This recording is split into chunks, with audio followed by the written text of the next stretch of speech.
Hey, welcome back to Driven Channel, and I'm here with a very special guest, another Latino here, Rudy Gomez. Follow him at rudy.cgomez.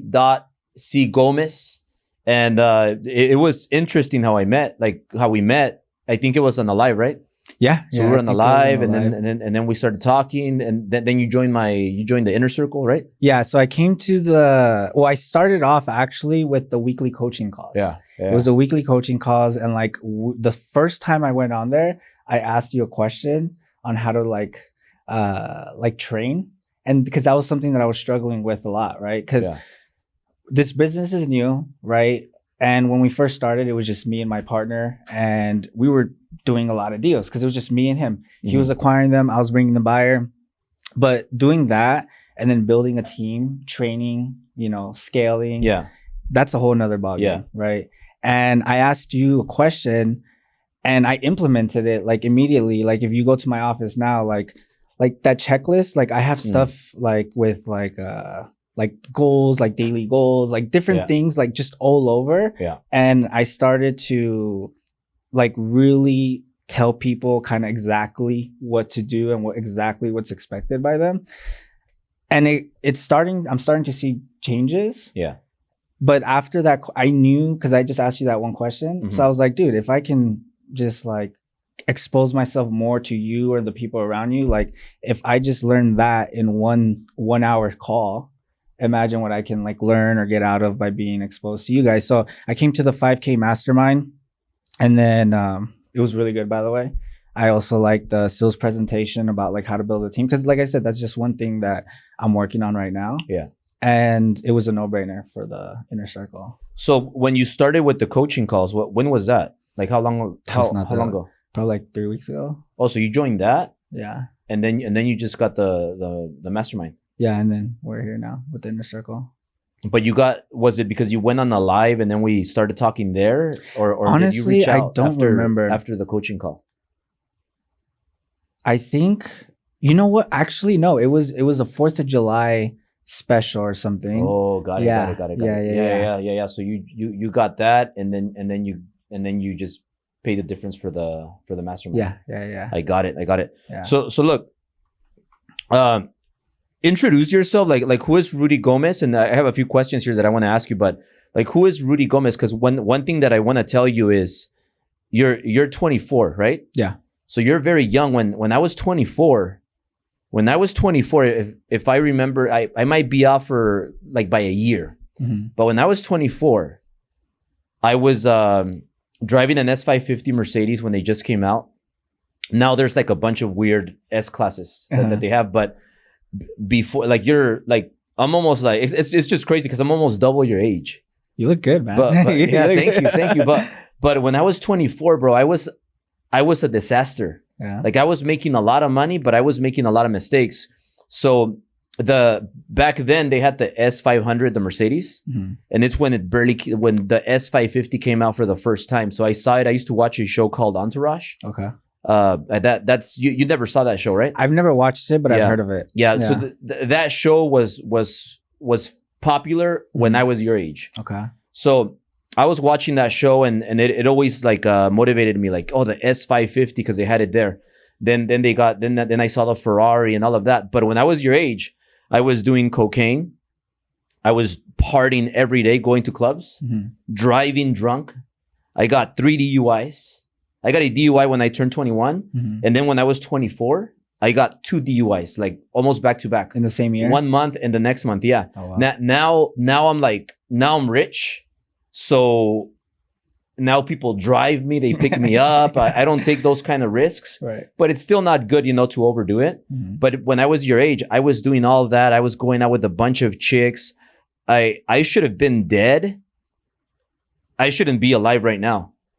I was not investing in a mentor like you are right now. I started going to workshops and seminars after 2008.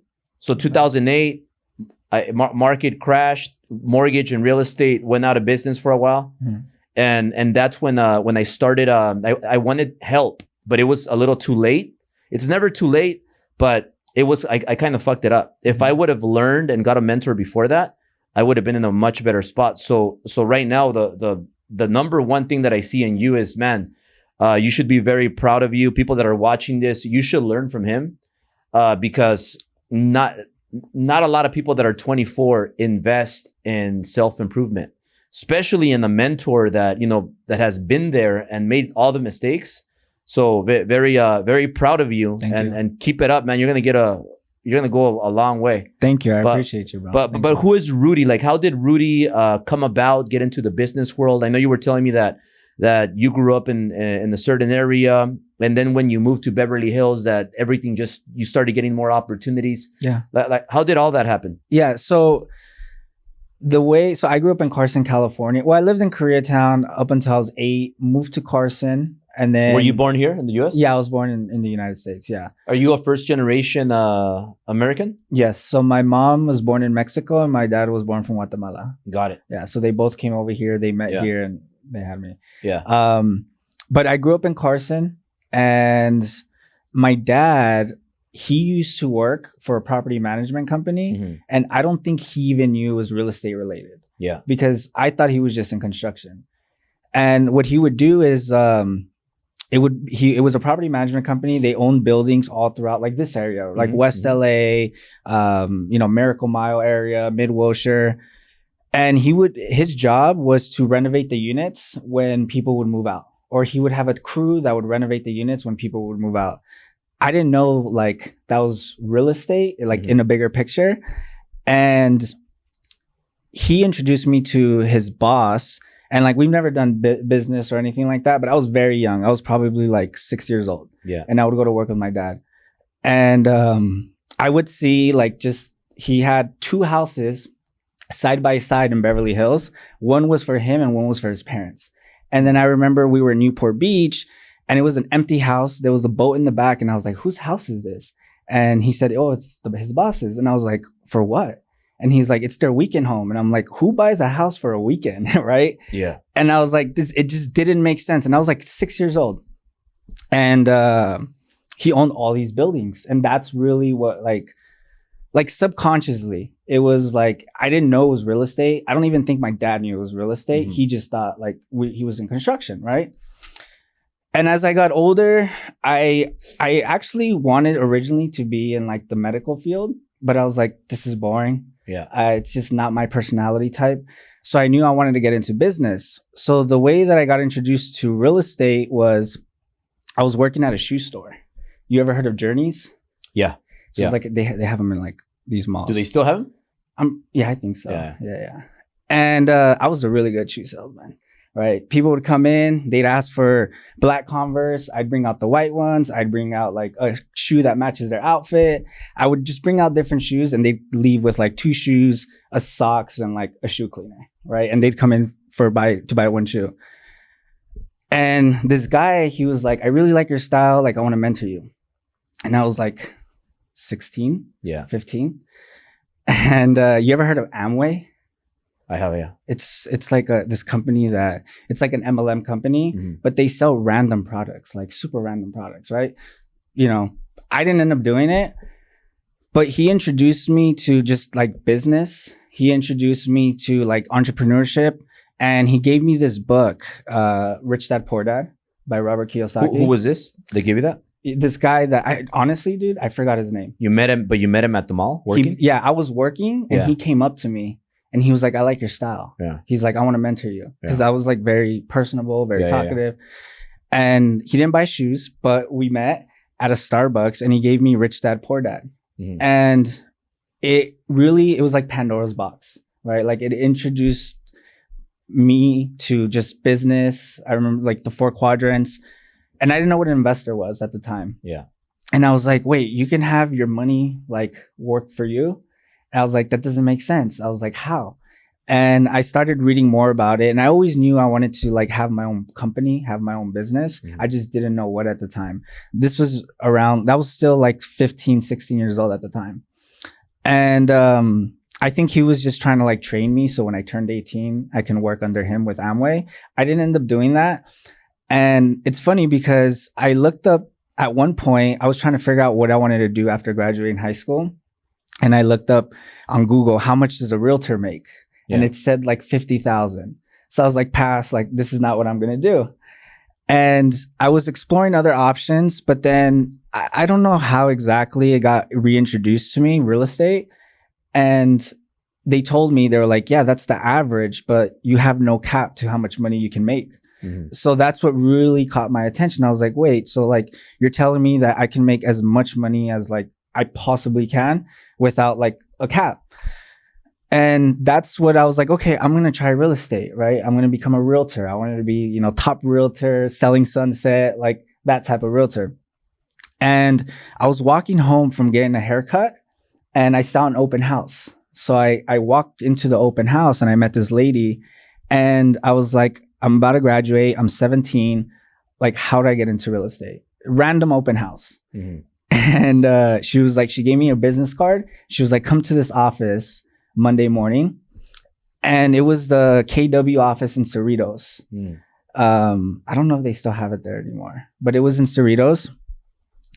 And I got introduced to, you know, the team lead. I got introduced to everybody. I remember coming in and it was like a Monday power hour session where like they would watch a podcast, they would role play, and then they would just, you know, go over numbers. And I was like, I think this is where I belong. Yeah. So I'm talking to the broker and I'm like, hey, how can I hang around here? Like, what can I do? I was still 17 at the time. I was still too young to get my license, but I wanted to be like in the room. And this guy happened to be walking by and he's like, Armando, he's like, are you looking for an assistant? And he's like, no. He's like, well, you got yourself one. So this guy, I would cold call for him like hours a day in Spanish, English, set appointments with him, go to open houses with him. And it was all like South LA area and like Hesperia and like Paris. And I'm like, this is not what I want to do. Like it wasn't fun. It was a grind for sure. And then as soon as I got my license, it was literally a month after turning 18. Like I had scheduled it so that I can take it as soon as I turn 18. So I sent the paperwork when I was 17, but I scheduled it on purpose, like on time, so that as soon as I turned 18, I can get my license. And I got my license and I joined a different team. And the guy there, he was an investor himself. And he was more of an investor, I feel like, than like he was doing less deals than I feel like rental properties that he was buying, right? So I was working with him and within 3 months, I had like $6 million in listings and I was only 18. So my head was huge. Like I thought I was better than everybody else. I thought I was the shit. I thought I was like going to be the top dog in the office. And just as fast as I got them, I lost the listings. I just couldn't sell them. One was a $3.8 million listing in Sunset Beach. Another one was a $1.2 million listing in Big Bear. And then there was like 3 other commercial listings, right? And I actually left the industry. So I was going to become a lawyer after that because I quit real estate because I was like, I tried this, you know, it's probably not for me. Like I tried it out for 2 years, like, because everyone was telling me like, why are you still working there? Like, what are you doing? How much money did you make in those 2 years? I didn't make anything. It took me 8 months to get my first check and it was less than 2,000. Yeah. But if you were good in sales, why couldn't you sell real estate? Because I didn't have the right. I feel like I didn't have the right like mentor. Because there's a lot of like I was good in sales, but like the houses were overpriced. Looking back at it now, like they were just priced too high, and they were like multi-million-dollar listings. Like I don't know those types of buyers. Like I didn't know what to do, right? Like I was good with people, but I didn't have the systems, I feel like. I'm Albert Preciado. If you like what you're watching and you want to learn from an entrepreneur that built 8 companies and makes over $30 million a year, text me at 213-277-6208 and let's make it happen. And then I left real estate. I transferred schools because I was still in college. I transferred schools to a different school specifically so I can look good when I apply to law school. And I had pretty good grades, but like it was because I wanted to go to law school. So I was like, I'm going to try my best so I can look good in law school. And I was talking to an attorney that I knew and he's like, what kind of law do you want to get into? And I was like, you know, I want to start with criminal, help people out, and then maybe get into like business law, real estate law. Yeah. And he was like, it sounds like you like real estate still. And I was like, yeah. He was like, you can make just as much money, if not more, without putting yourself in debt just by doing what you're doing right now. Just keep going. And that was coming from an attorney. And I'm asking him advice on how to become an attorney. And he was like, if that's something that you've always wanted to do, do it. But it doesn't sound like it is for you. Like, it sounds like real estate. So I was like, okay. So I went back into it, started working at Berkshire Hathaway in Gardena. And naturally, I just gravitated towards investors because it was very difficult working with families. Like, when you think about it, like, I'm 18, fresh out of high school. Majority of people buying a house, that's their biggest expense they're ever going to make. That's the biggest purchase, like for most people, right? So it was very difficult to get people to trust me because a lot of the times they had kids older than me, like coming into the open house. So I'm trying to book appointments with them. But investors, they don't care. Like, investors like that I'm young. They like that, like, I'm a hustler. They don't care, you know, what background, you know, how you look. They just want you to add value. Like, how are you adding value to me? And it's a different type of relationship than working with a family because there's so much emotion involved in real estate, retail real estate. You know, the wife doesn't like the kitchen. It's not in a good school district. You know, the yard's not big enough. Yeah. There's so many different elements involved where investors, like, I've built really good relationships just over the phone with these investors. Like, there's investors that I've done multiple deals with that I haven't even met in person, right? Some of these guys, they just buy the houses without seeing them. So there's obviously still some level of emotion involved, but it's more logical, right? It's not dealing with families and kids and anything like that. So I got introduced to, I went to a meetup event, right? I was really big on meetups. I think meetups are great. You just network with people. And I got introduced to wholesaling. It was a meetup in Torrance. And I got introduced to wholesaling. Who was running the meetup? This guy, his name starts with an A. Nobody that big. No. It was a small meetup. Like, it was literally like me and like 3 other guys at that meetup. Really? Yeah, very small meetup. But introduced me to wholesaling. So I was still realtor under Berkshire Hathaway and Gardena. You were still not closing deals? I had a couple listings, but they were small. I helped a buyer buy like a mobile home, but it was nothing huge, right? Nothing huge.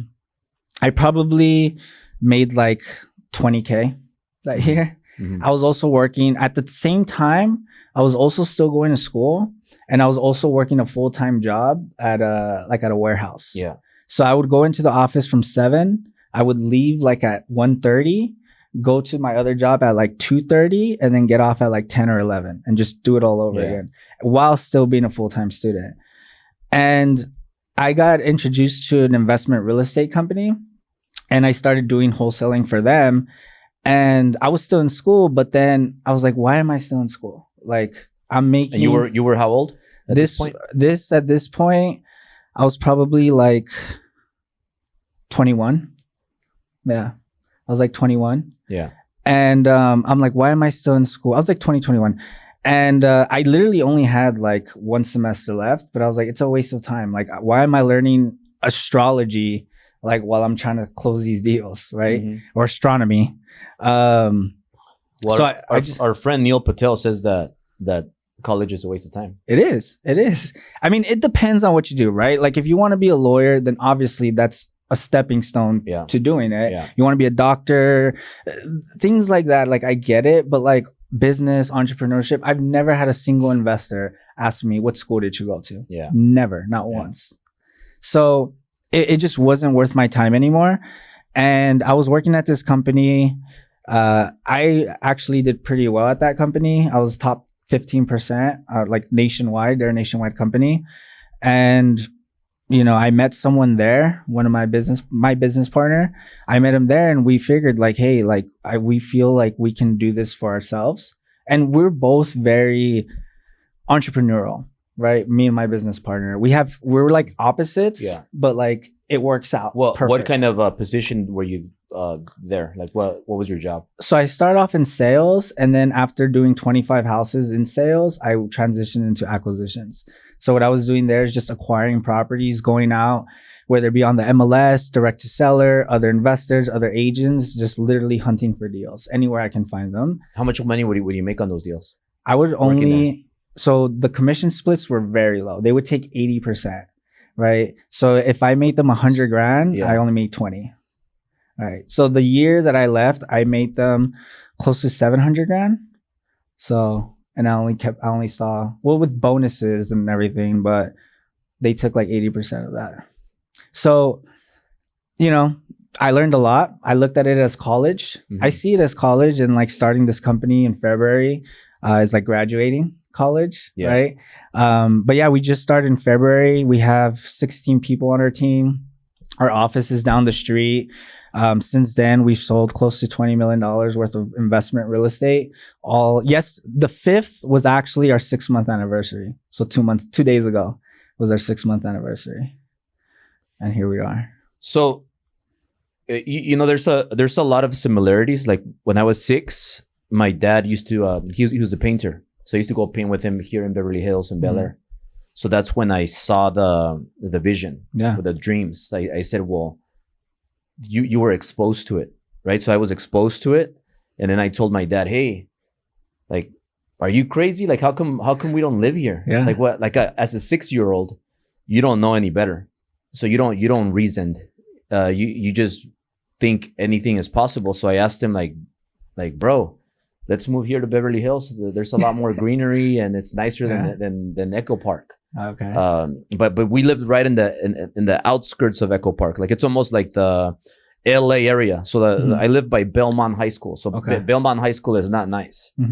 And I was gonna have to go to Virgil Middle School. I think it's Virgil Middle School. I almost went there. Yeah, Virgil Middle School, Belmont High School, and then Union. So Union Elementary, I went there for kindergarten, and then after that, I took the school bus to Renata Hills because it was nicer over there. Yeah. But I grew up with that. I was exposed to that at a young age. Do you feel like the exposure that you got at 6 with your dad, you felt like that just kind of stuck with you, and then that you already knew that I want to be a millionaire, I want to be rich, or I want to 100%. And it wasn't even about the money, because at the time I didn't grasp the concept of like money really. It was like, just like, for example, like I would see, like, was when we lived in Carson, it was more like, it's different. It's like, I wouldn't say it's the worst area, but I wouldn't say it's the best. Are you familiar with the South Bay area? Yeah, a lot. Yeah, so Carson. And it was just it just felt too normal. Yeah. Like too squarish, like too like boring, right?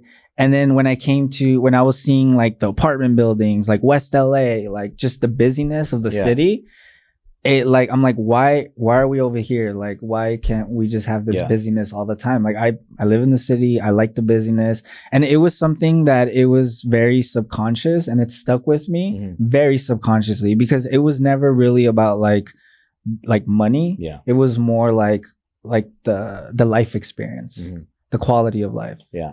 Yeah. So I 100%, I do think, because when I was young, like just imagining, wow, one guy, one family can own all this.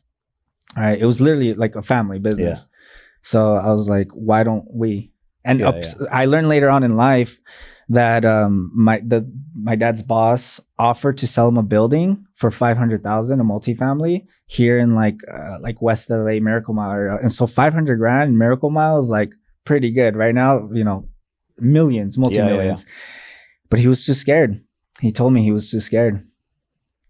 Dude, a lot of similarities with my life too. Like my parents were close to buying a house. They didn't. Somebody gave me not somebody gave me, but I bought the Rich Dad Poor Dad book. Because I was dating this girl, and the brother, he owned a mortgage company, and he had like 3 nice cars. He lived in the hills, in Glendale Hills. And when I went there, when I met him, I'm like, damn, I want to be like this guy. Like he has the Hummer, the H2 Hummer back then. He has an S600. He has an SUV, a Lexus SUV. He has a company. He has a nice office, and he was just like banging all the girls. Yeah. So like it was like he was kind of like kind of Jordan Belfort style. Yeah. Like he would just like bone all his like employees. Yeah. So I was like, damn, this dude, he's cool. So I'm like, I want to be like him. And so I went and I met him, and then I asked him, hey, well, can I work in your company? Like I want to make money, because he had a lot of agents that were making a lot of money. And this was back in 2005, 2006, when it was the good times in real estate, right before it crashed in 2008. You don't remember that, but he said, hey, he said, read this book and then come back to me. Yeah. So it was that book. I read it. And then I remember that I was also going to college full time. I had a teacher assistant job, and then I was studying for my real estate license. And this is when I'm 20 years old. So I read that book, and then it changed the way I thought. And then I remember the teacher told me, hey, throw this garbage book away. It's garbage. You have to go to college. And then I got all pissed off, and I didn't show up to work the next day. And then from there on, I got into real estate, and same thing. Like I didn't really like real estate. So I got into mortgage, and I started focusing on the mortgages. But it's like that book opened my eyes. So I know that book was big for you too, but you think if you didn't read that book, and if you didn't get exposed to that at 6 years old, you think you would be different right now? You would be in a different spot? I think so. Maybe you would be a cholo in Carson? Probably. Yeah. Who knows? When did you get out of Carson? I was probably... Or when did you get out? When did you get out of the ghetto? Well, when I moved to Beverly Hills, that was like 2 years ago. If you consider Koreatown's not the best area. But I actually, Koreatown, like by the 24-hour fitness on Olympic or Wilshire? A little bit more east. Yeah. But that's the nicer side of K-Town. I don't even like it there. Yeah, it's not. Yeah. Like because I used to go to that gym when I was broke, and I hated it. Yeah, it's not the best area. And I got introduced to Equinox in West Hollywood, and I'm like, damn, this is much better. Nicer chicks. We were talking about people, it the other day. Yeah. No, it definitely made a difference. I left Carson when I went off on my own when I was like 19, 20. So when you're 19, 20 and you're in Carson, what is your income like? I was working. Well, I was doing real estate, but I wasn't making any money in real estate. I was working the full-time job at the warehouse. Were you big on self-improvement? Yeah, at the time, yeah. But I was messing around a lot. Yeah, I was like messing around, like in what ways? Just getting into trouble. Yeah. Like I was always growing up. I was always a smart bad kid in school. Like I was always like I had good grades, but I was always very talkative. I was always a distraction in class. I was always getting in trouble, talking back to the teachers. You know, just overall troublemaker. But I was a good kid. I never had bad intentions, but I would always just get in trouble. Did you have any bad habits, or do you have any bad habits today? At the time, yeah, I had bad habits. Yeah. Like what were you doing? Like what kind of bad habits? Drugs, partying. Yeah. Just having being very reckless. Do you still? I got a DUI too when I was like 18. Yeah. And when you were 18? Yeah, I've talked my way out of 3 DUIs when I was younger. I could have had 20 DUIs. Oh, dude, I think I got pulled over at least 20 times under the influence, and I got 3 of them. Yeah. I would always play the card of like, oh, I'm a young realtor. Like, here's my business card. And it would always work. So when I actually got my DUI, because it was in a car accident, and I was confident. I was like, I'm chilling. Like, I've been through this before. I'll talk to the cop. Yeah. Like, I'm not worried. Yeah. He was not having it. And I learned my lesson. Yeah. The part that sucks is when they tell you, sir, can you get out of the car, please? Yeah. Your heart just drops. And then you're like, fuck. and then you know, like, shit, I had like 6-7 drinks. Or I've been drinking all day. Fuck. I'm not gonna pass this test. And then when they start and then when they tell you they get close to you to smell you. Yeah. And right away you could smell it. Yeah. Because if somebody has a drink, just one drink, like if somebody has 1 glass of champagne and they get close to me, I could smell it. Yeah. Like especially when you're sober, you smell it from like, they just get close to you and you're like, oh, they smell. Yeah. Right. So imagine if you've been having 3, 4, 5 drinks, you're going to get a DUI. So yeah, when they tell you, hey, get out of the car, you're like, oh shit. Yeah. Like you're fucked. But now today, like, do you have any bad habits still or no? I mean, I go out. I like to party. I like to have fun. Just take an Uber. Yeah. I usually, I'm not really the driver. Like last night, we were just here. I was telling them, we were right here at the corner at the cigar lounge, literally just last night. And I like to take the team out. We like to have fun. You should have stopped by. We're having like a little party in here. Really, last night? Yeah. Oh, yeah. Really, I should. I'll let you guys know when I'm around. Yeah, but so right now when you're like for men, I think Uber is safe. Absolutely. But for females, I don't like Ubers. No. Like there's a lot of nasty stories where Uber drivers, like they'll rape girls. Mm-hmm. They'll drug them. They'll kidnap them. Like crazy stories. Yeah, I know a girl personally that she ran into that. Yeah, and then because imagine like girls are leaving the party, and they're thinking and they're drunk. Yeah, and they're thinking, oh shit, I'm not gonna get a DUI. They get with an Uber driver. Uber driver rapes the girls, and I mean you could just Google it. Google like how many Uber drivers have. Yeah. How many incidents like that have happened? So, like, I don't even know. I mean, imagine like I have little girls, right? Yeah. When they're older, they're going out. That's why money is important. Work hard. You could have a bodyguard or a driver pick them up, because Uber is just not safe. Like I don't like Uber. Yeah. That's something that I've really thought like for some time of like eventually getting a driver. Yeah. Because I mean I feel like it makes sense, especially if you're always busy. Yeah. Like there's been times where like we just drove like 2.5 hours the other day to one of our properties, and I wasn't driving, but I was working the entire time. Yeah. So if I can work the entire time, I just need my phone and my computer. Having a driver just saves you a ton of time, because I'm on the phone anyways or in front of a computer. Yeah. So well Neil Patel has a driver. Yeah. So he's just like, hey, take me here, take me there, take my kids here, like things like that. It's super convenient. It's super convenient. You don't gotta worry about driving yourself or getting an Uber or anything like that. So now explain what exactly you do. You do wholesaling, right? Yeah. That's what you do, wholesaling. So what is wholesaling for people that are watching this and they're like, well, what does this guy do? Wholesaling. Yeah. You have a real estate license, but you went from real estate agent to just doing wholesaling. And then also like a follow-up question. Let's say if you're a realtor right now and you're sucking, like you can't close deals, the market is bad, rates are high, inventory is low, and because there's a lot of struggling realtors. I own a real estate brokerage, and a lot of the realtors are sucking. Yeah, and there's only like the 1%ers that are doing good. Yeah. So if you're a realtor right now that's struggling, should you quit your job as a realtor and get into wholesaling? But what exactly is wholesaling? And I know you got into it because you were introduced by an investor. So what wholesaling is getting below market valued properties and then putting them in front of investors, right? So we deal with a lot of distressed sellers, distressed properties. And a lot of them do need work, right? But they're not always just the property itself that's distressed. Yeah. Sometimes it's the sellers, right? Maybe there was a death. Maybe there was a divorce. Maybe, they have to move. Or maybe like there was one situation where the guy just had to sell his house before the end of the year for tax purposes, right? So people work with wholesalers where they don't have the luxury of time to put it on the market, work with a realtor, do open houses, stage it.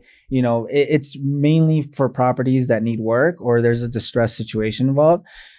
So those properties, we get them under contract and then we put them in front of our network of investors, and then the investors come in and they're the ones that take on the project. So we do a lot of vacant single family homes all over SoCal and also bigger markets up north like Fresno, Bakersfield, Sacramento, Oakland, San Francisco.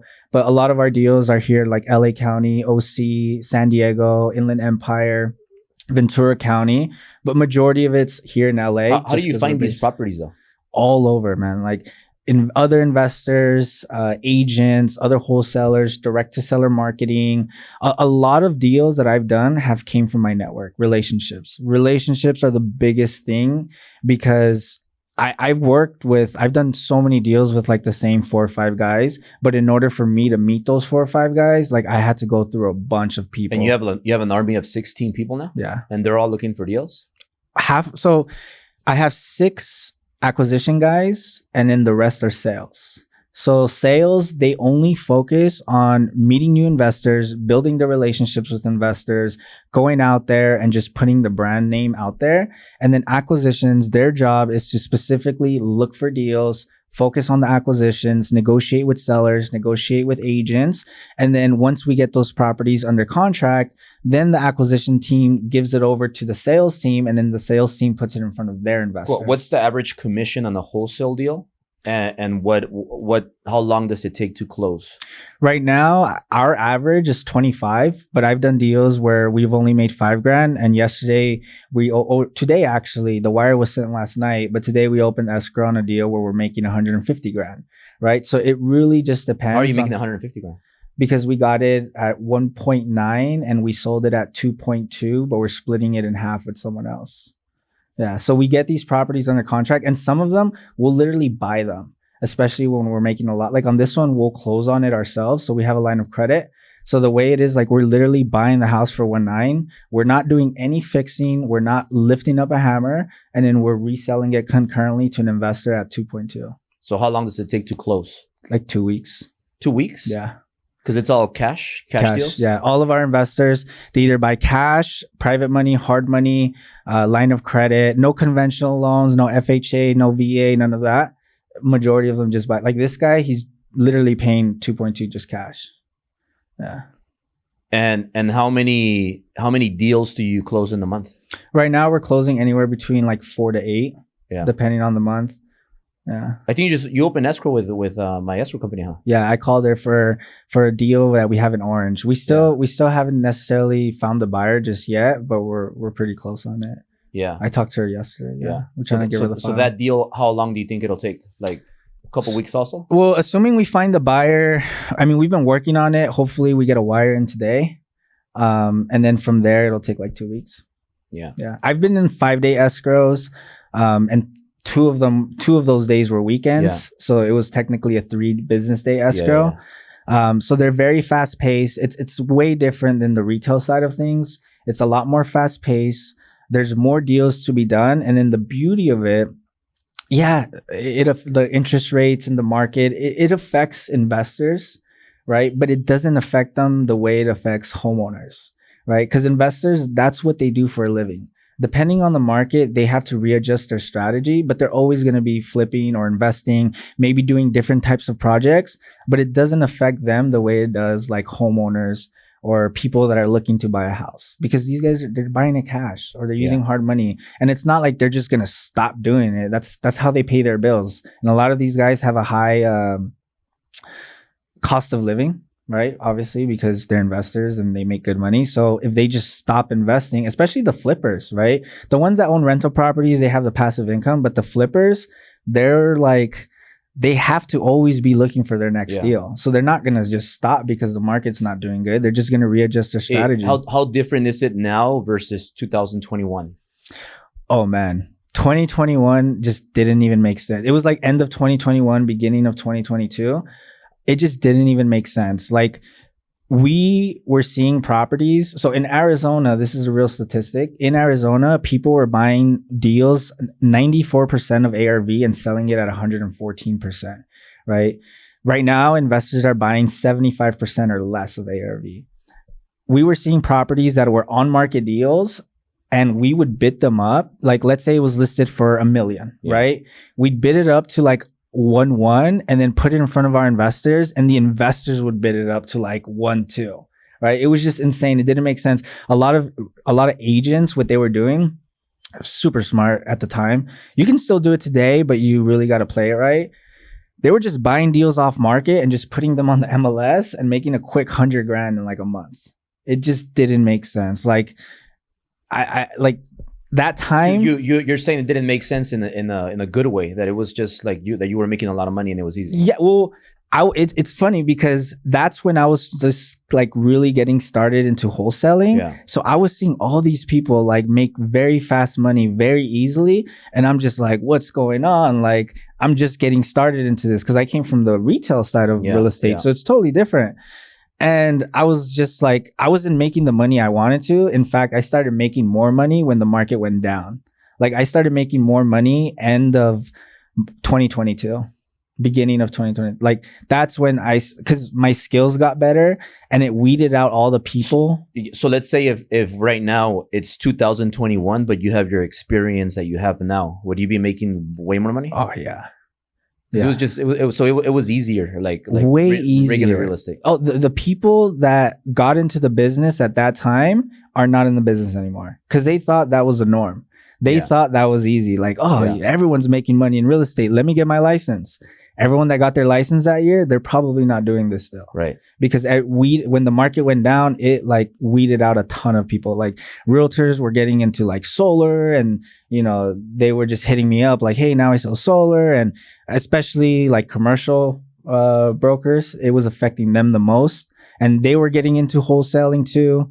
So at the time, it was just very easy for everybody. A lot of people were making a lot of money and a lot of people like were buying a lot of, I would see guys like buying like there was a guy I worked with, he was like 23, 24, he bought a Lambo, right?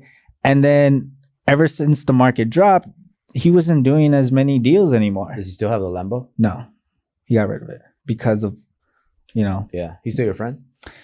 We still talk occasionally. We still talk. That's the same thing with real estate agents and loan officers. They had Bentleys, Lambos, Ferraris, Rolls Royces, and now they don't have it.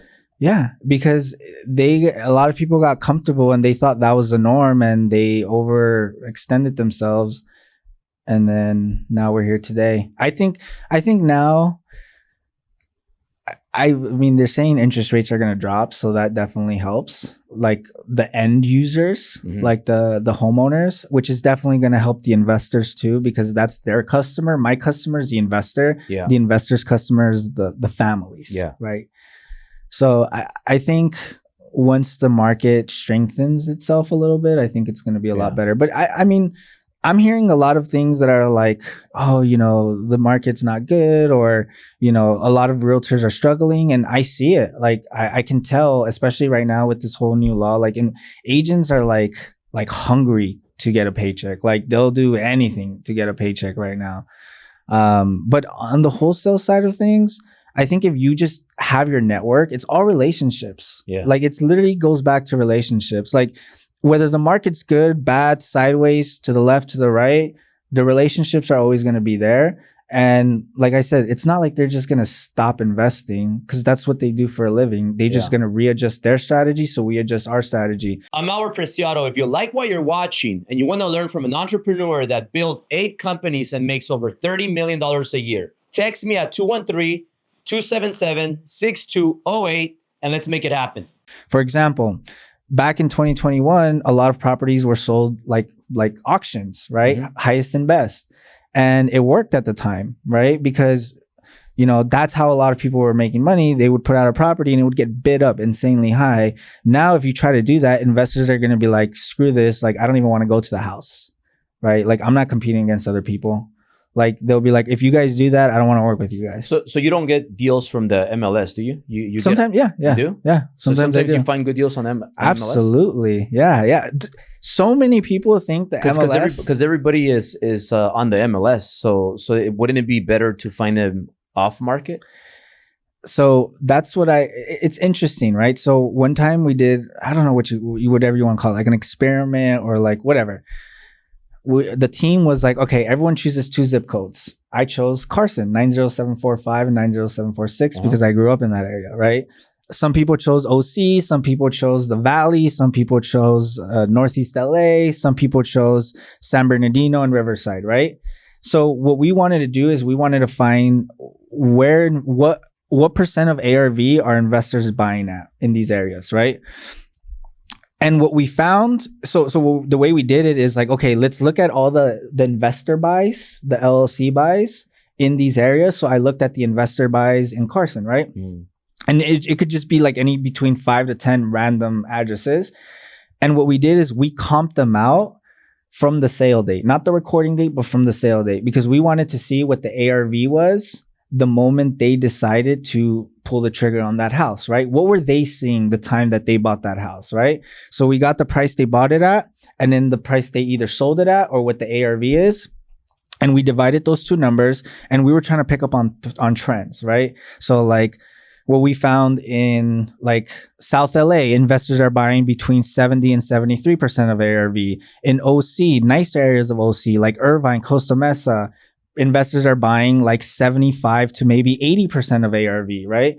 But in areas like let's say Compton and Watts, like investors are buying between like 67 to 70% of ARV. And what we found, not on purpose, was that the best deals were bought off the MLS. Wow. Yeah. I was surprised. Because you would think like, oh, off markets, like, you know, no one else is exposed to it. But it really just comes down to the numbers. It doesn't matter where you find the deal as long as the numbers pencil So out.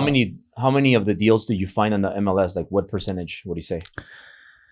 I would say maybe like 40%, 30%. Yeah. There's a company that they do something similar to what we do, and like 90% of their deals are MLS deals. Wow. And they're ripping them like 20 grand, 30 grand a deal. Yeah. There was one deal we did on the MLS where we made like 40 grand. And then the cool thing about it too is that you don't have to be licensed to do wholesaling. But like I tell my guys, if you want to work with me, you have to be licensed within 6 months.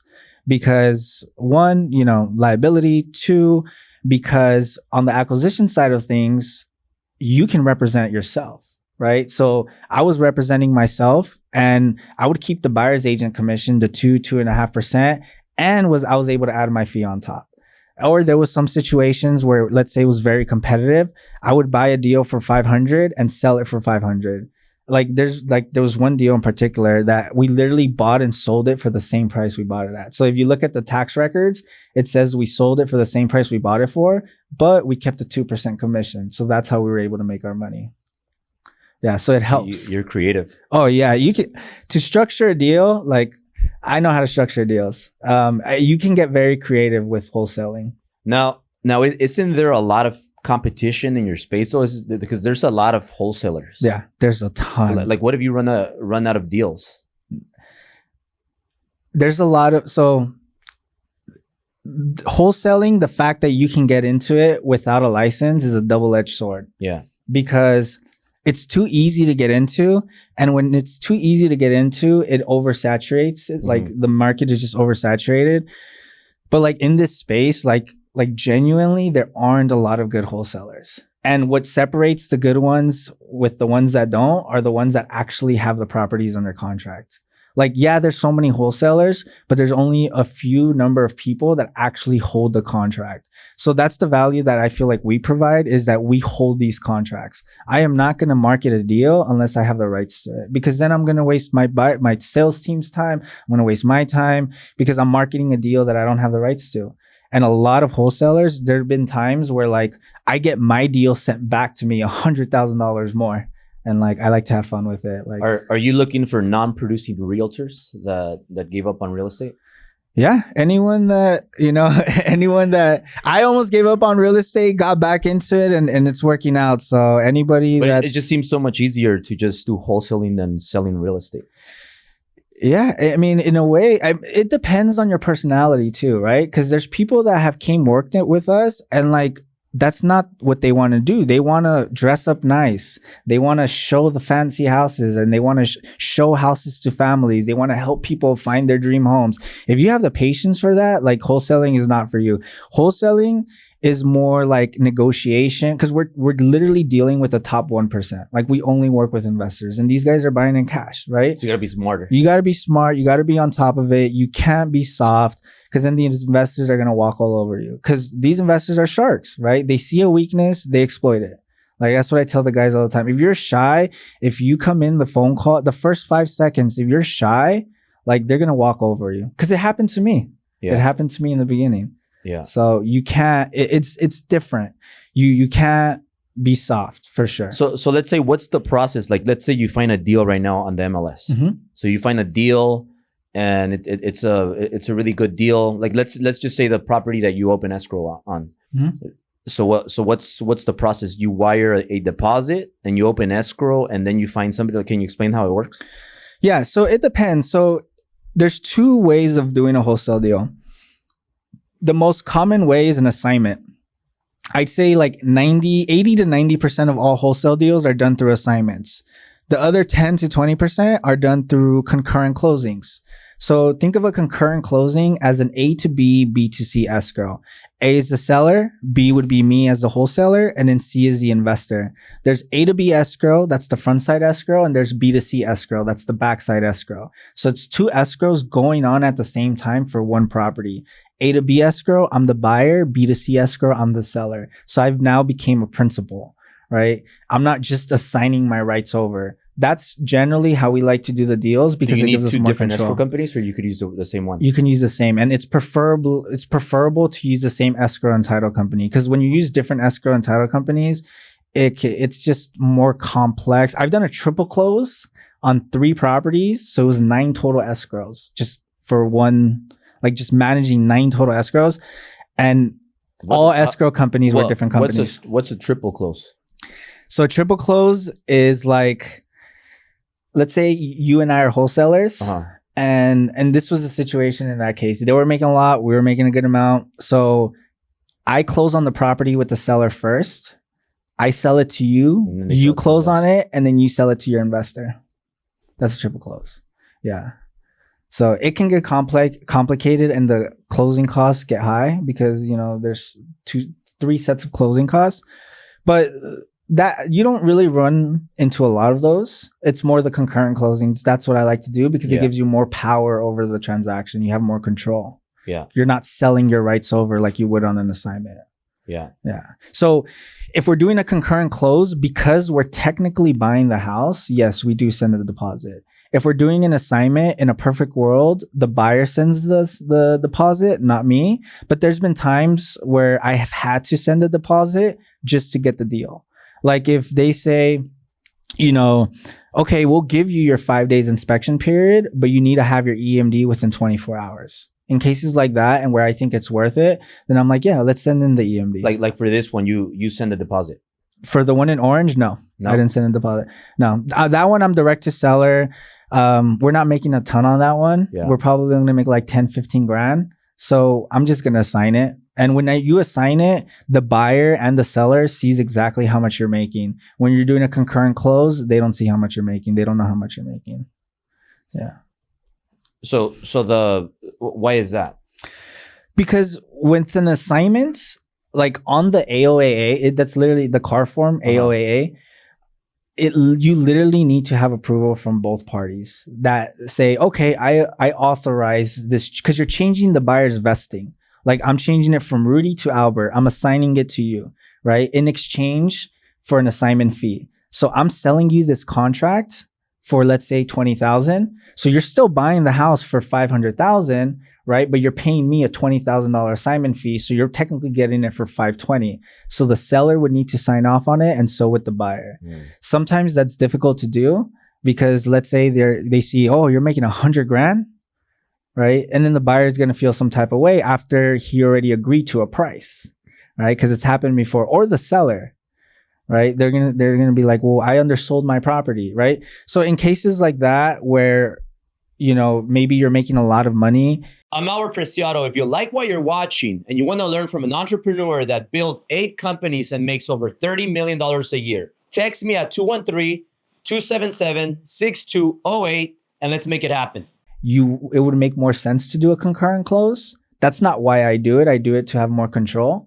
But that's the main reason why people would do concurrent closings, because they want to hide how much they're making, or if the contract is not assignable. But they find out anyways, don't they?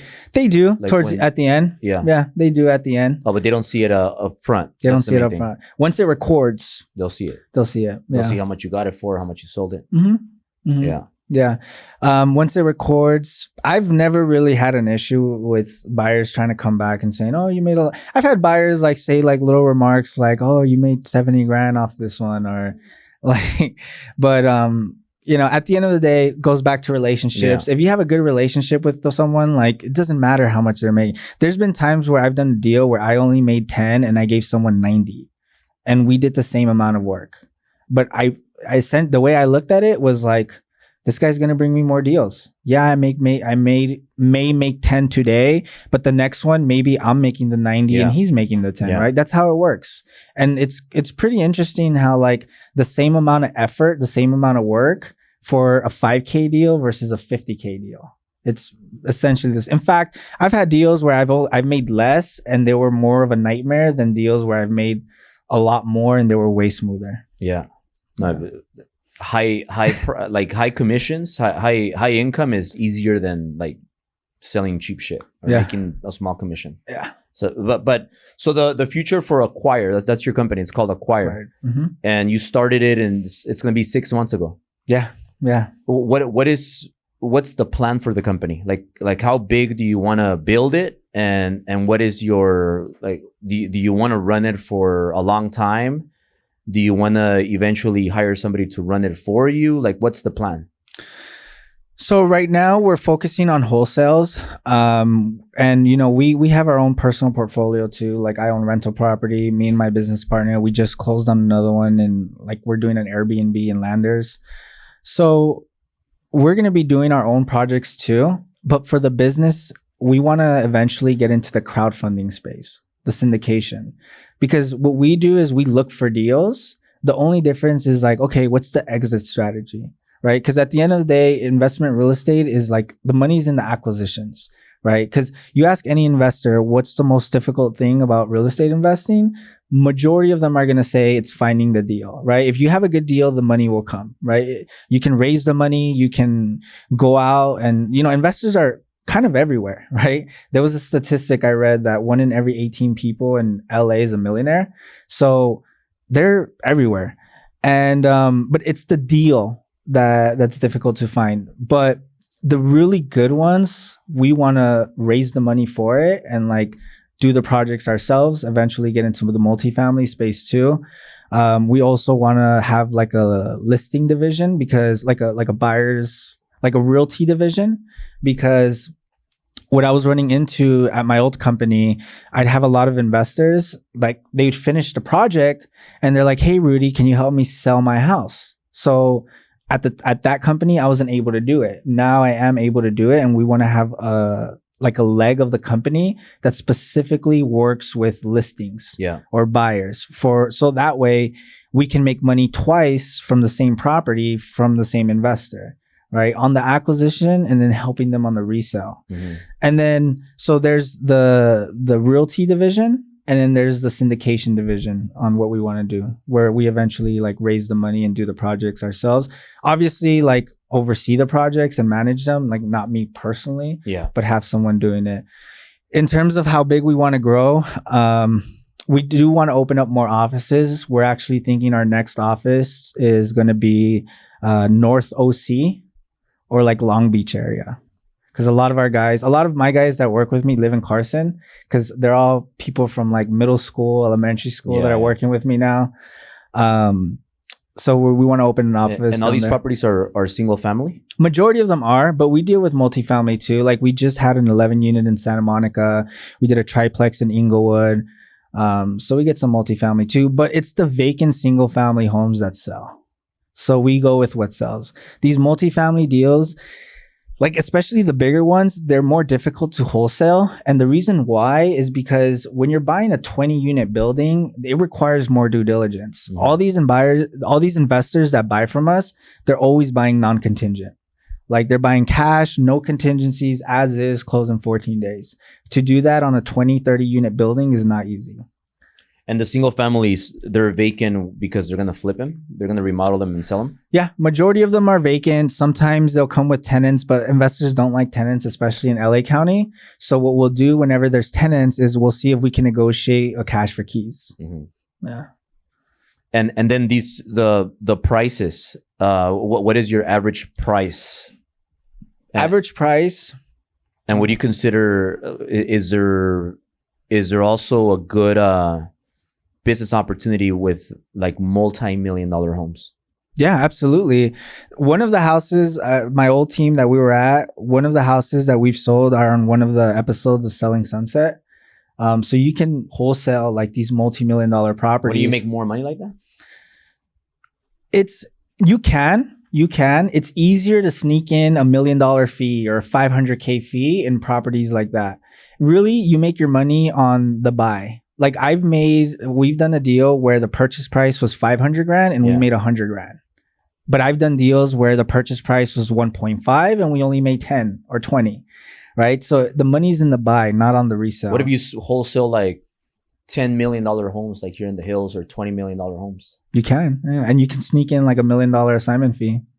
We just gotta get in front of the homeowners and then find the buyers that are willing to buy. The thing is, most wholesale deals are bought non-contingent.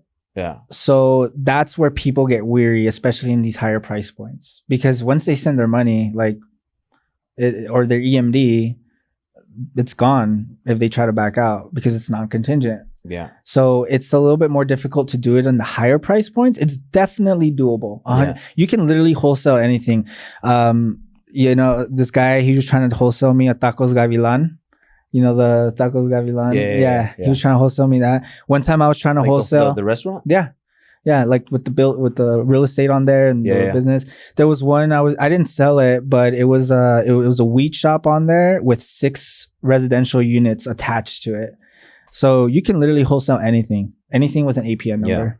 Now, are you looking for people that want to join your team, or are you good with 16 people right now? No, we're always looking for agents. Like I said, my team is split into 2. I have sales and I have acquisitions.